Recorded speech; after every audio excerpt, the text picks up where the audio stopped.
Hey everybody, I'm David Hankins, And I'm Paul Hankins. and we're talking with Andrew Copeland, the founder of Artithmeric. Hi, Hi, everybody. how you doing? Actually, it's interesting. We've done this some within the states, and this is actually more in sync than the other ones have been. So tell us a little bit about yourself, Andrew. Uh, I mean, okay. I am originally from an advertising background. I currently have two advertising agencies. I also have a couple of other small businesses. And I met a chap by the name of Steve B a couple of years ago, who's my partner in Artithmeric. And we got talking and we got talking about comics and discovered we had this mutual passion, love for comics and independent comics. Steve more from the European side. I was a bit more mainstream. Growing up with 2000 AD. I don't know if you get 2000 AD over there, Judge Dredd. You must know Judge Dredd. yes, Yeah. yes, yes. Yeah. Okay. So that comes from a comic called 2000 AD, which was started in the UK, and that is that I grew. That was my bread and butter growing up. It's the stuff I used to live on. And we got chatting, and because of the advertising background, I also had a bit of a background. We used to own our own print. We still do own our own printers. And I, the thing that excited me about the print was that it was personalized and it was print on demand, and we could produce things which other people couldn't, which was really exciting. And I said to Steve as a joke, I said, "Well, send me one of your comics and I'll print it for you." And he was like, "What? You could do that?" Yes, we could do this. So from there, we built this platform. I mean, you guys have been around almost since the beginning, so you've seen it grow and develop. But it's been it's I always say it's my passion project. It's the thing I'm the most excited about. I generally get back to things really quickly, but I'll get messages on Instagram, on Facebook, on email, like at all hours of the day or night, and I try to jump onto them because it is such a thing we're so passionate about. It's so cool. I love seeing the way creators grow and develop and how their work grows and expands. It's really exciting. It's really exciting. So you mentioned you kind of glossed over the fact you have two advertising agencies. That must keep you busy Yeah. as well. Yeah, it does. I've been in the UK now for the last 6.5 odd years. I was born here originally and moved to South Africa, hence the accent. And I was a partner in another agency before, and then started my own agency 13 years ago. And it's grown tremendously. We've got a really nice array of blue chip clients. And then I started the business in the UK 7.5, almost 8 years ago now, with the idea of moving back here. So yeah, I used to flip between the two, but courtesy of coronavirus, I haven't been able to travel for literally since February, which I must say is a blessing. I get a chance to spend time with my family and just be at home, which is actually is quite novel. You have a law degree as well, as I understand. Yeah, I studied law at a university called Stellenbosch, which is in the Western Cape in South Africa. A really beautiful little town. Lots of oak trees. You haven't been initiated until an acorn falls in your head. Which is really exciting. I've had other things fall on my head, but not an acorn. And you're also in another consulting, CBD consulting. Correct. Yeah, myself and another partner of mine have got a CBD business called Cannabis. We have a whole bunch of brands that go underneath there. So yeah, I'm quite I'm kept quite busy. A lot of God, things yeah. to do all the time, but that's good fun. Because It's what makes me I tick. feel like I'm busy, but I'm not. I have no businesses like that. Wow. So I know the goal with Artithmeric is that is it profitable for you at this point, or is it still kind of, as you say, a Um, passion project? and like I said, it's more of a passion project. We doing everything as as tight as we can. We haven't taken any money out of the business since we started it because it's growing. So everything goes back into marketing. Everything goes back into developing it, creating something that's bigger and better and growing all the time. We spoke last time we spoke. We had that Zoom call. We had our creators cafe, Right. and I've actually got something to show you. If you could excuse me for 2 seconds. Sorry, I know this is really bad form to work with. As long as you come back. It's okay. Yeah, I'll come back.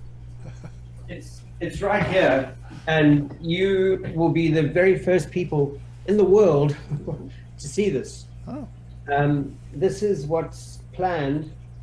As you can see, it's a hardback book, and in the back, featured contributors. And if you go down there, you see Hankins, Hankins, and Hankins. I don't know if you can see that. Oh. So this is the first prototype of Artithmeric 26. You'll see it's got number 1 on the top corner there. I hope you can see this. Yeah. And we've put this book together where we have a bit of an intro into all the different people who are featured, and then all the different comics that we want to feature. So we're just finalizing it and making some last minute adjustments. For example, when we did the prototype, we realized that Michael Cohen from Tangled River, we've got his book in here as well. You'll see it there. It's in Italian. We put his Italian version in. So, like I said, it's most definitely prototype. But we're planning on getting these wrapped up in the next couple of days. Literally, I want to have these done and shipped off to all the creators who are being featured in this by next week, Tuesday. So hopefully in the next week or two, you guys will be receiving one of these to get your comments on, to get your opinion on, and see what you think. Because as we said then, I think this is a really great way of promoting our creators, getting their names out there, promoting them, promoting independent comics. Because that's what it's about, you know. And it's for us, it's always been about print. I love the fact that I can touch this, Right. and I can feel it, and it's just it's lovely. Yeah, it's so much better than digital. Yeah. It is. I get that there's a space for digital, definitely, and I know that a lot of people have chosen the digital route because it seems to be more accessible. But I've always maintained, can you ever really own a digital comic? You know, you lose your iPad, it's gone. Right. It's, you know, it's not something real that you can. I mean, it is real, obviously, but it's not tangible. It's not that feel of the paper. So the whole thing is about print, and it's about, you know, one of our creators, Lee Lennox. He was one of our best sellers with his comic Beautiful Story, which is also featured in here. And he went on the whole thing on the internet saying he loves us because we're eco-friendly. We don't print thousands of comics, we print what people want. And that's quite cool, you know. It's responsible printing. Right. Because there's still a place for it, let's be honest. You know, you're never gonna get away from it. And we hope we won't get away from it. I don't want to read 2000 AD on an iPad.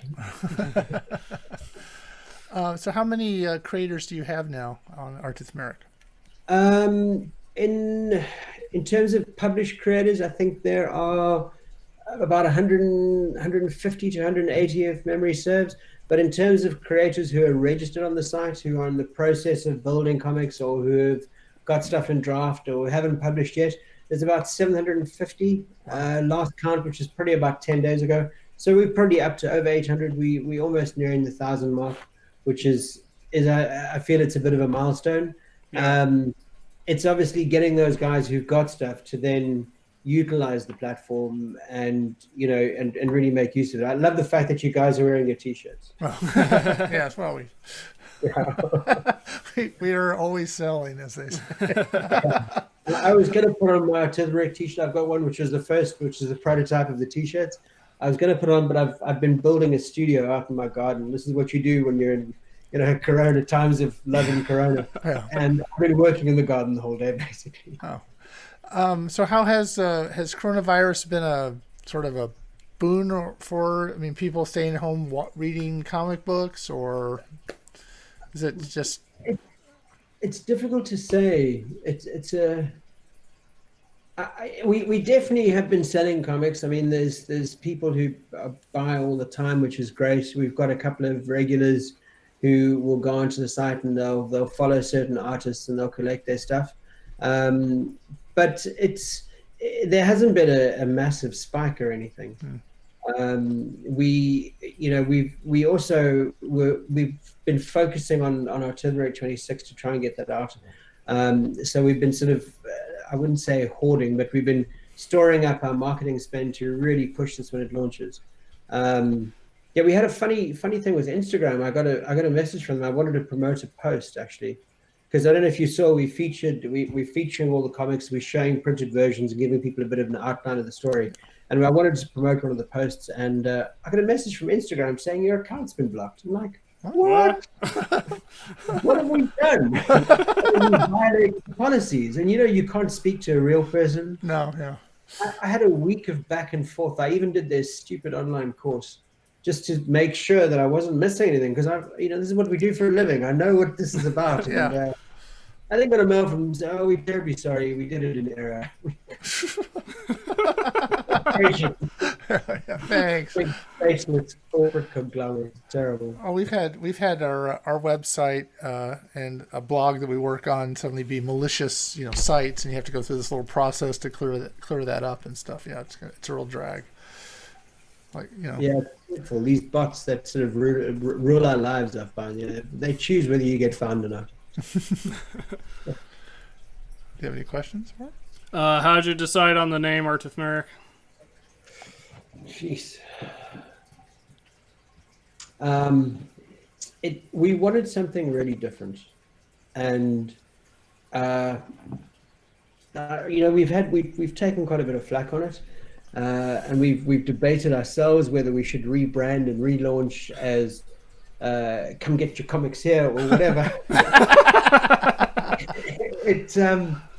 It's just a name that resonated with us. We've got all these little hidden things. I mean, Artithmeric 9, curators of the ninth art. Artithmeric 26. Why 26? Well, because it's the only positive integer that exists between a cube and a square. So we have all these things that Steve and I quite enjoy. If it makes sense to you, that's all that matters. Yeah, and Artithmeric was the art and the science and that sort of bringing it all together into something that's real and tangible, and it's completely new. The word does not exist. We made it exist. Oh, good for you. And I think I wanted us to be original as I feel our creators are, and I think that's part of the reason why. And I know it's a tongue twister, but when you know it, you know it. It's one of those things. Well, and everything's done by hot links anyway. You don't Exactly. have to retype anything. Yeah. Yeah. Anything else? So I know you have a family, because in the beginning I was writing you at late night here, and you were responding early morning your time. How's all that? How's everybody doing? Yeah, it's amazing. I've got one little girl, a 6.5-year-old daughter, who's literally the light of my life. And that's the cool thing about this being at home.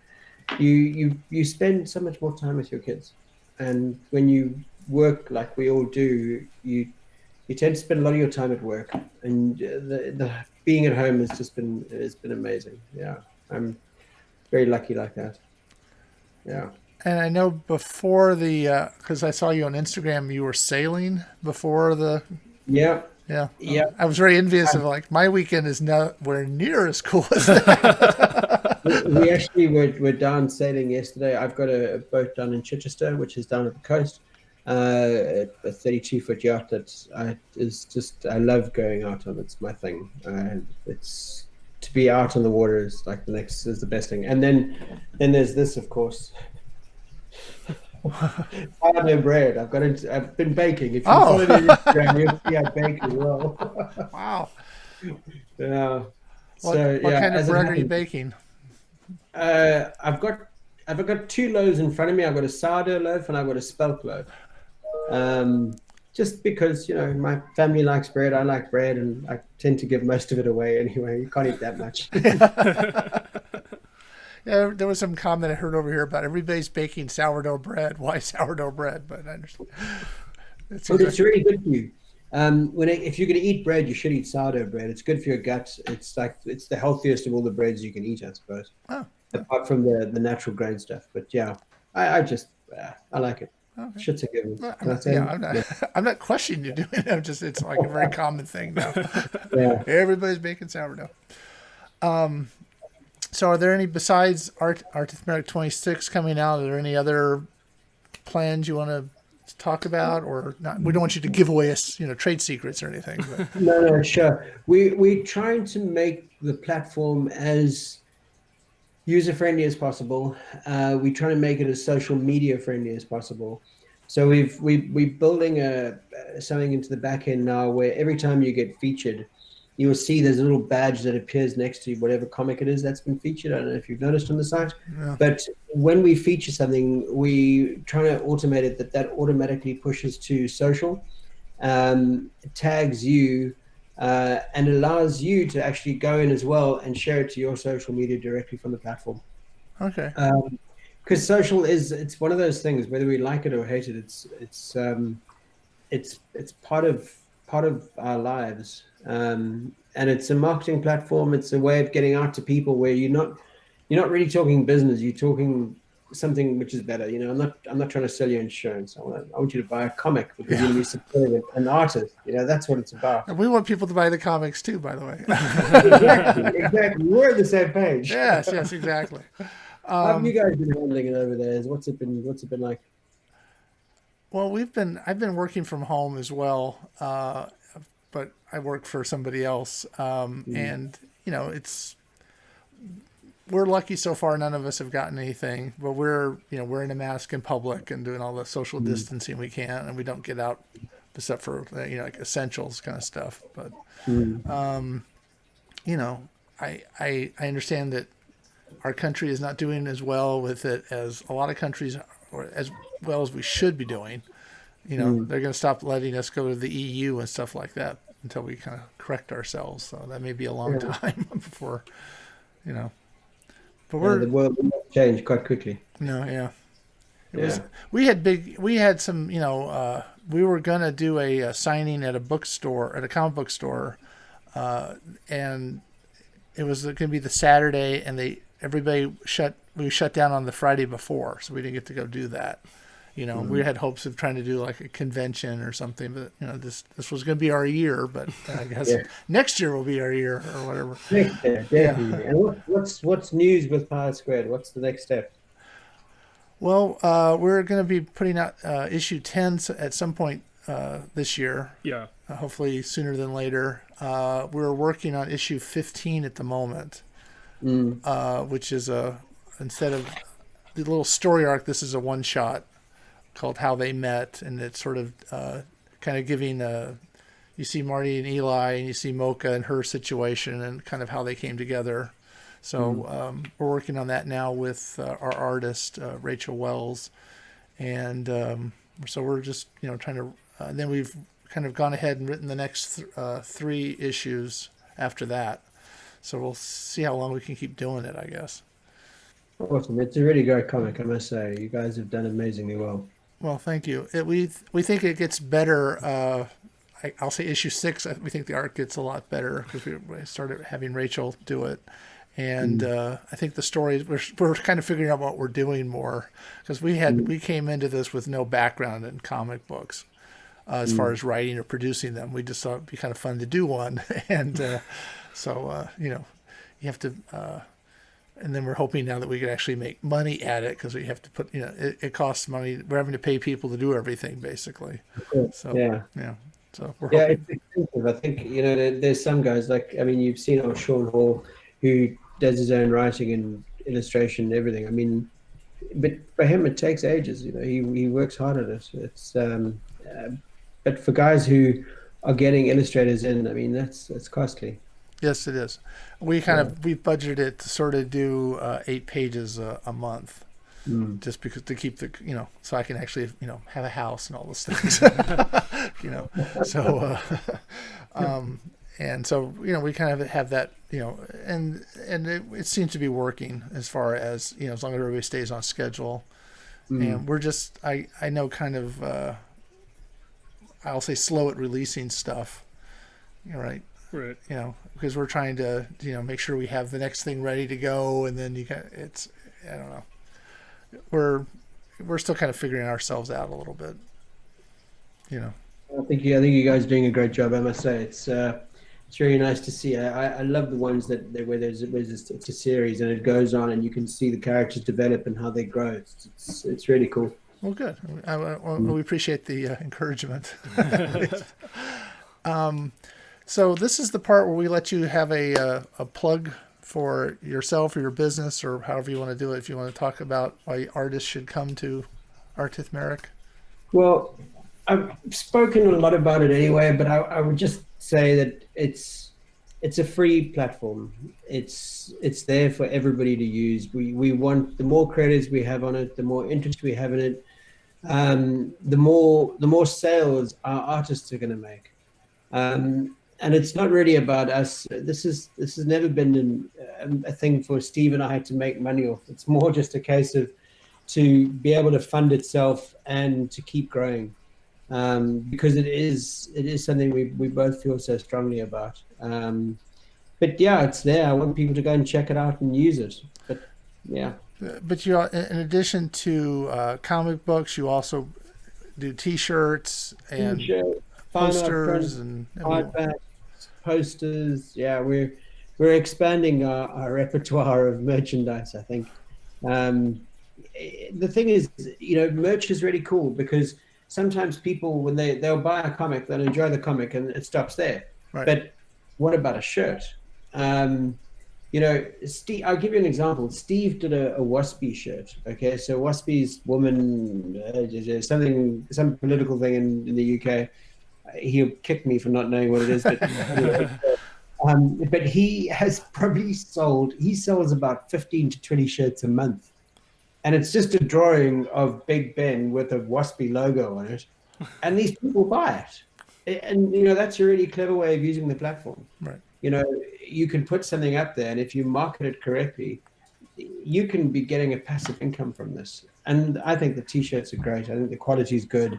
And not everybody is going to keep buying a comic. When they've bought your first one or they've bought your 10 comics, you need to give them something else to buy. And I think that's the cool thing about it. We've been doing a lot of fan art prints lately as well. People have been ordering them in the States and here. And it's really great to see there's some new stuff going up. And I just think the more ways we can give artists ways of making money to support them, to encourage them to keep doing what they're doing, the better. You don't want this to die, The BD comic scene in Europe is massive. It really is. We spoke about it on the Zoom call, but I mean, graphic novels or BD bandas, as we call them here, is absolutely massive, and everybody buys them. It's not seen as an exclusive sector or anything like that. It's just, and that would be great to get the States into that as well and start getting creators from the States exposed here on that level. All right. Well, we do appreciate you taking the time on a Sunday afternoon to talk to us. It's been an absolute pleasure. Thanks for having me. Oh, no, it's great. And so we will let you know when this gets posted. But in the meantime, we do appreciate your taking the time, and good continued success. Thank you. Thanks, guys. Have a good evening. Or good day, I should say. Okay. Thanks. Bye. Cheers. Bye-bye.